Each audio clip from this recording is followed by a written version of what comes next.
أجمعت وسائل إعلام إسبانيا أن برشلونة توصل لاتفاق لتمديد عقد نجمه الأرجنتيني ليونيل ميسي ل3 مواسم قابلة للتمديد إلى موسم إضافي. أضافت المصادر أن التوقيع على العقد سيتم بعد 30 من حزيران يونيو بسبب أمور حسابية تخص النادي الكاتالوني، حيث سيكون العقد الجديد لميسي ضمن ميزانية الموسم القادم التي تبدأ في الأول من تموز يوليو. ورجحت المصادر الصحفية على أن الشرط الجزائي لفسخ العقد الجديد سيصل إلى 400 مليون يورو. أعلن نادي يوفنتوس. ذكرت صحيفة موندو ديبورتيفو الإسبانية أن ريال مدريد يسعى لتجديد عقود 4 نجوم خلال الفترة المقبلة لضمان استمرارهم مع الفريق في الموسم القادم. وأوضحت الصحيفة في تقريرها أن إدارة النادي الملكي تتفاوض مع المدرب زين الدين زيدان بالإضافة إلى الثلاثي إسكو وكريم بنزيما وناتشو فرنانديز من أجل تجديد عقودهم وتحسينها. ويعد تجديد عقد إسكو هو الأكثر أهمية في الوقت الراهن، كون عقده سينتهي عام 2018. وهناك العديد من الأندية التي تحاول الحصول على خدماته، وتسعى إدارة ريال مدريد لمنح اللاعب راتب سنوي يبلغ 6 ملايين يورو وهو ضعفي ما يأخذه الآن. كذلك يريد فلورنتينو بيريز رئيس النادي مكافأة المدرب زيدان مرة أخرى عبر زيادة مرتبه السنوي من 6 ملايين يورو إلى 8 ملايين يورو، وذلك بعد فوزه بلقب دوري الأبطال أوروبا للمرة الثانية على التوالي. وأضاف التقرير أن ريال مدريد يسعى أيضا لتجديد عقد بنزيما الذي سينتهي عام 2019 وسيتم منحه راتب سنوي يبلغ 7 ملايين يورو، وكذلك الأمر بالنسبة لناتشو فرنانديز المتوقع أن يوقع على عقد جديد يمتد حتى عام 2021 وبراتب سنوي يبلغ 2 مليون يورو. حيث نطالع في صحيفة كوريري ديلو سبورت مقالا يتحدث عن مستقبل الظهير داني ألفيس مع يوفنتوس. الصحيفة قالت إن اللاعب البرازيلي المخضرم ينوي البقاء في مدينة تورينو، لكنه يريد تمديد عقده مع الفريق حتى العام 2019.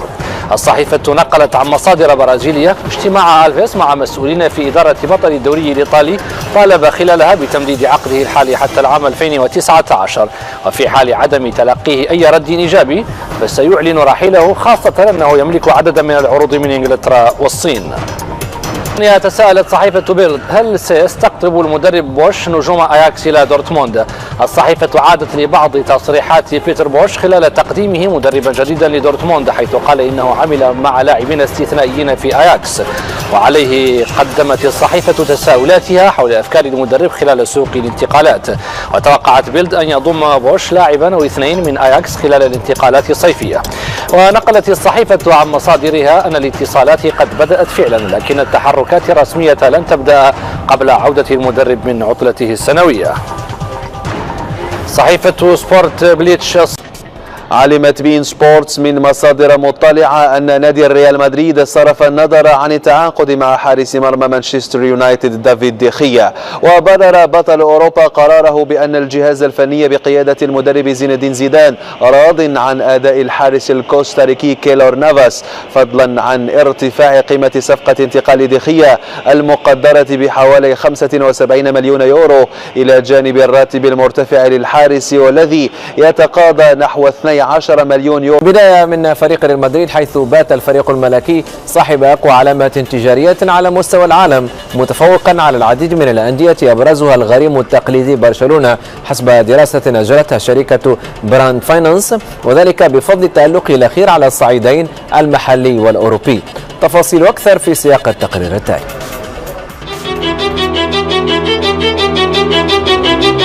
تتويجه بلقب أعرق المسابقات الأوروبية دوري الأبطال للمرة الثانية على التوالي و12 في تاريخه، معززا رقمه القياسي جعله يتفوق رياضيا واقتصاديا على أكبر الأندية في العالم.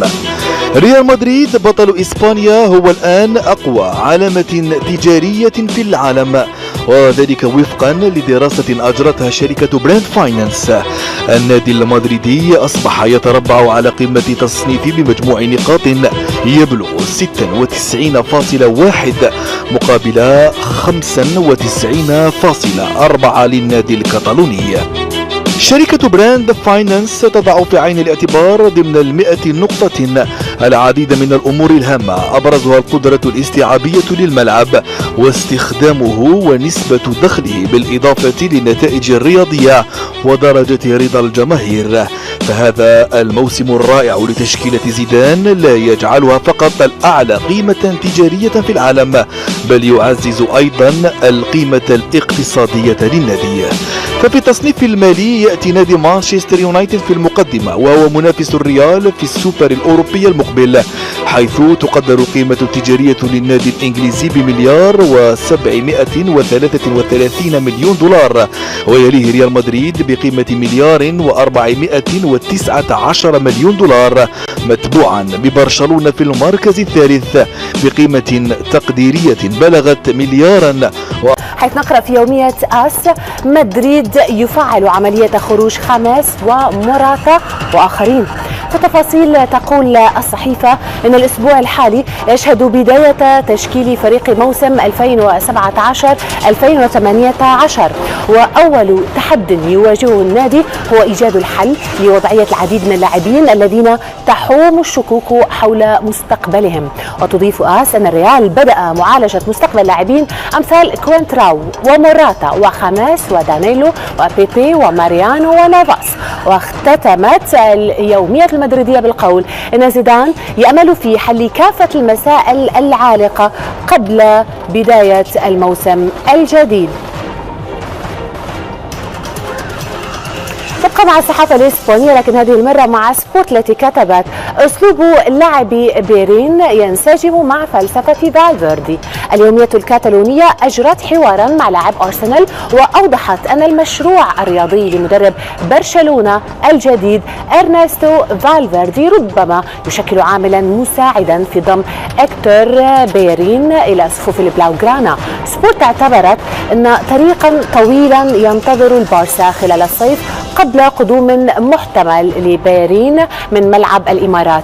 وأضافت أن برشلونة يقطع حاليا الخطوات الأولى المتمثلة في إقناع اللاعب. وأضافت أن أسلوب لعبه يتناسب مع فكر فالفيردي وربما يساهم في تخطي العقبات المحتملة، وأهمها السعر المفروض من أرسنال والبالغ 40 مليون يورو. من الصحافة الإسبانية نتحول إلى نظيراتها الإنجليزية الآن، تحديدا مع ذا ديلي ميل التي تساءلت لماذا يدفع يورجن كلوب 60 مليون جنيه استرليني للتعاقد مع فيرجيل فان ديك. الصحيفة تجيب بأن كلوب يعتبر فان ديك لاعبا مثاليا ليبني حوله فريقا قويا قادرا على المنافسة في دوري الأبطال. تضيف ديلي ميل أن اللاعب يملك بنية جسدية ممتازة فضلا عن طوله الفارع، ما يجعله أفضل في الكرات الهوائية من أي لاعب آخر في الدوري الإنجليزي الممتاز، كما أنه يمتاز بالسرعة ويبدو مرتاحا بالجري مع الكرة، ويشكل من خلال الكرات الثابتة تهديدا مستمرا لمرمى الخصوم بعد أن سجل 27 هدفا في مسيرته. أندية أرسنال وريال مدريد ومانشستر يونايتد ومانشستر سيتي في سباق للظفر بصفقة قياسية، هذا العنوان نطالعه في صحيفة ذا صن.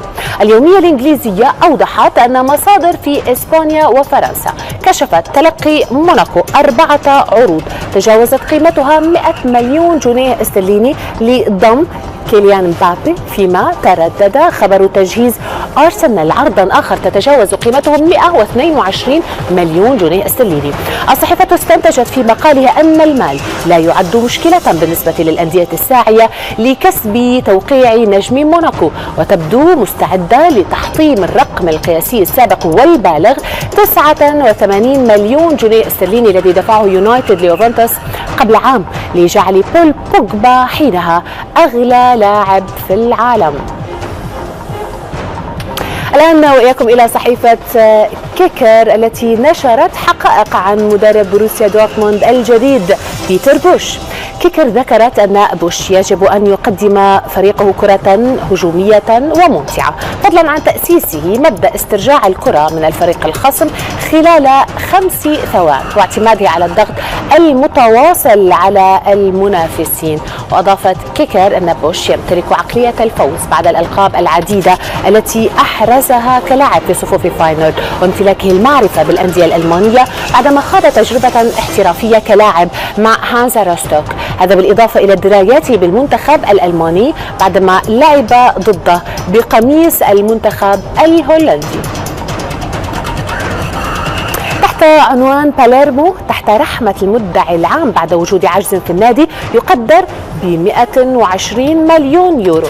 كتبت كورييري ديلو سبورت أن المدعي العام ينظر في إمكانية تحويل قضية النادي الإيطالي إلى المحكمة بعد شكاوي تقدم بها دائنون ووجود عجز في ميزانية النادي يقدر ب 120 مليون يورو.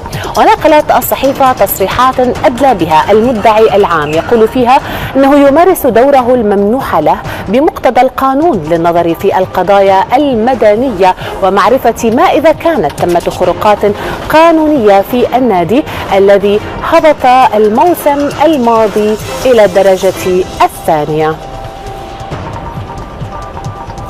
والآن مشاهدينا وإياكم بداية من فريق ريال مدريد، حيث بات الفريق الملكي صاحب أقوى علامات تجارية على مستوى العالم متفوقا على العديد من الأندية أبرزها الغريم التقليدي برشلونة حسب دراسة أجرتها شركة براند فاينانس، وذلك بفضل تألقه الأخير على الصعيدين المحلي والأوروبي. تفاصيل أكثر في سياق التقرير التالي.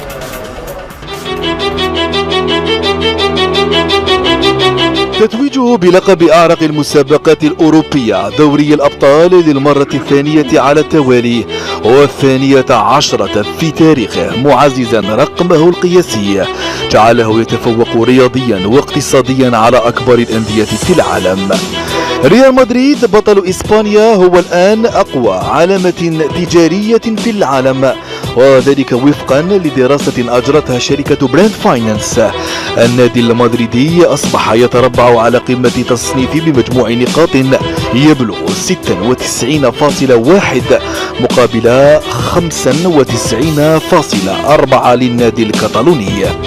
شركة براند فاينانس تضع في عين الاعتبار ضمن 100 نقطة العديد من الأمور الهامة، أبرزها القدرة الاستيعابية للملعب واستخدامه ونسبة دخله بالإضافة للنتائج الرياضية ودرجة رضا الجماهير. فهذا الموسم الرائع لتشكيلة زيدان لا يجعلها فقط الأعلى قيمة تجارية في العالم، بل يعزز أيضا القيمة الاقتصادية للنادي. ففي التصنيف المالي يأتي نادي مانشستر يونايتد في المقدمة، وهو منافس الريال في السوبر الأوروبي المقبل، حيث تقدر قيمة التجارية للنادي الإنجليزي ب1